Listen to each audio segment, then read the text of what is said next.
guys, it's Love Machine. Hope you all doing well. I'm doing well. Like my new cut? I like it. Now I'm happy for it because I decided that even when I started this channel on my hair, I had, real bushy hair, and I just decided to cut it because I needed to cut it. So I'm happy about that. Anyway, let's get on to the video. Quick question. There should be a lot of hands on this one. How many of you work? There should be a lot of hands because I'm talking to a group of people who actually work. Not you motherfuckers that stand outside waiting for work or lazing around not doing anything.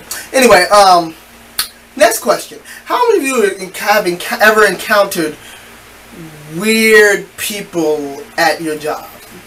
Again, there should be a lot of fucking hands because we've all encountered weird customers or, encountered weird people at our individual places of work. Now, let me start you off with a little story. See, once upon a time, not long ago, where people wore pajamas and lived life slow, where laws were stern and justice stood, and people were behaving like they ought to good, I met two peculiar customers. And I mean very peculiar. Not even peculiar, just... They weren't even weird. They were just... I don't know what to...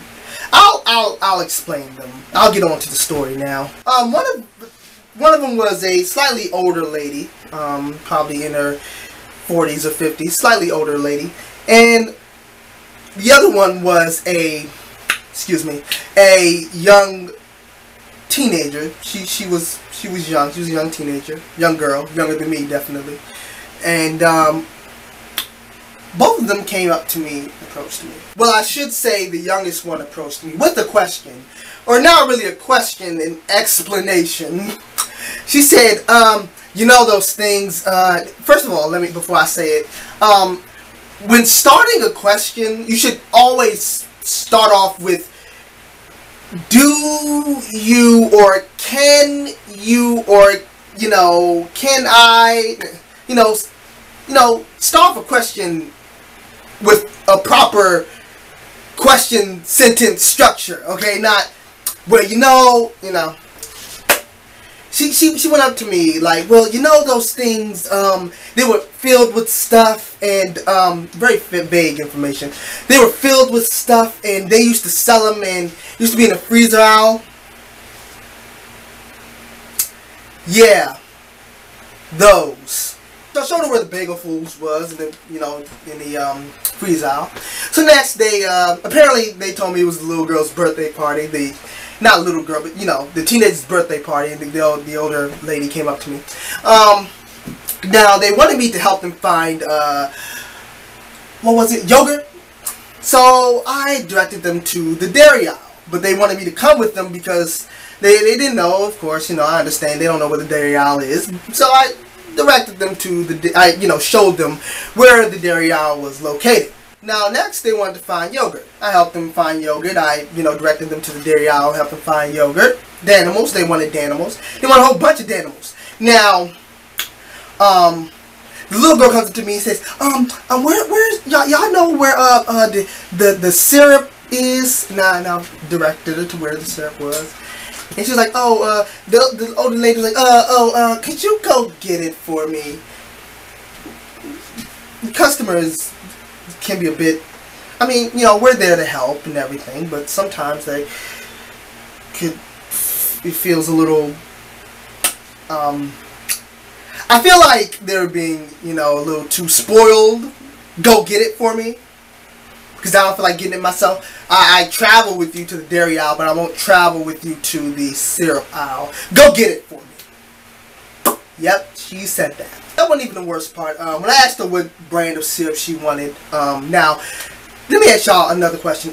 Usually, what do you think I mean, or what I meant when I asked what brand of syrup did you want? Did you want the Hershey's brand of syrup, Aunt Jemima's, Mrs. Buttersworth? Not what freaking kind of syrup. And even then she got it wrong. She was like, brown. You mean pancake syrup? maple syrup. She said brown syrup. First I thought she meant caramel. No, she meant brown maple fucking syrup. Pancake syrup. Yep, she said brown syrup. That's the what brand? She said brown. Oh, we're not done yet. Did I mention these two shamefully to my admittance that they were black?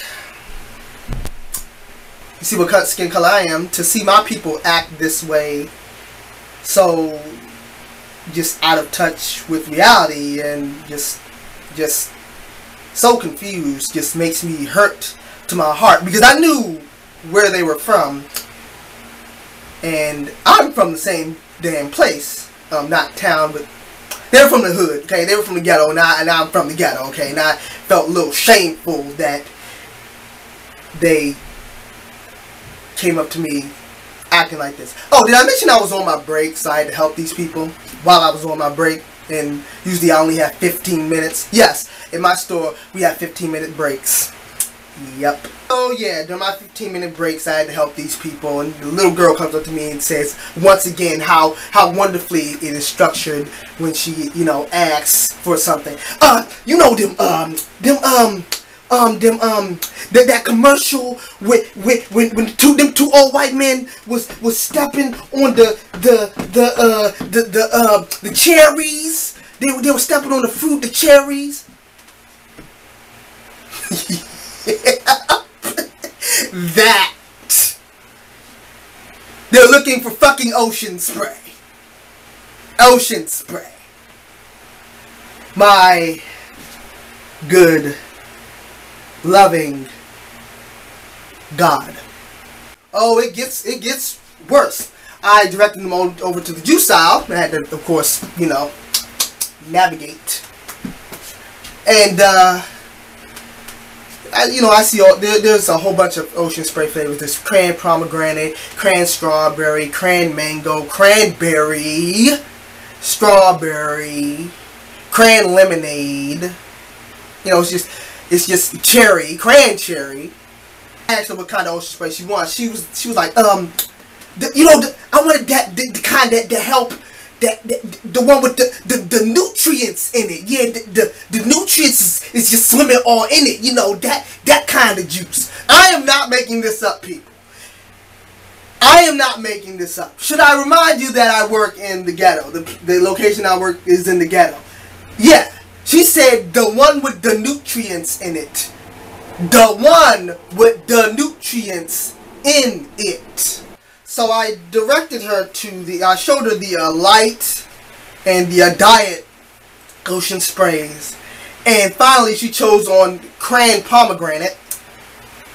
I understand that's a hard one to pronounce. It doesn't come quite easily off the tongue. It doesn't slip quite easily off the tongue.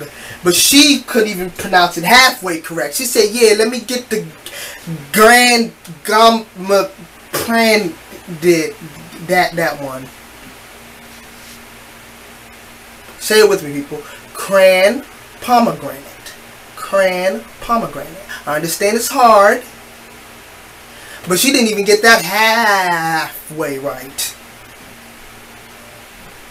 It hurt me to my soul because once again, these two are two African American people. It hurt me to my heart to see that.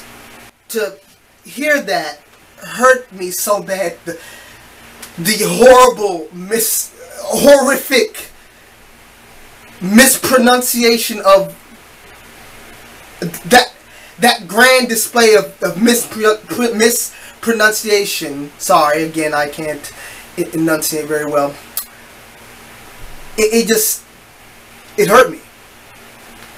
It's not even that, like I just said, you know, enunciate. She couldn't. It's not even that she couldn't enunciate it right. She couldn't pronounce it right. She didn't even try to pronounce it right. Yeah, people, to hear that. These two weren't even weird. They weren't even peculiar. They were just slow. Not even just slow, just so out of touch with reality and everything. It hurt my heart. Just, that's the level of education in the hood. That is the level of education in the hood. It hurt my heart to see those two customers come up to me and just... Anyway, that's the end of my story. I hope you all enjoyed it. I'm the Love Machine. Don't forget to hit that like button. And if you liked it, don't forget to subscribe and comment in the section below. And I hope to see you all again very, very soon. Let's turn the beat down just a little bit.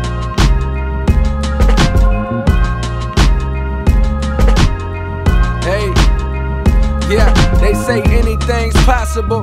You got a dream like you never seen obstacles. Chasing obscene profits, so we ain't stopping for the red lights. Look at my review, all I see is niggas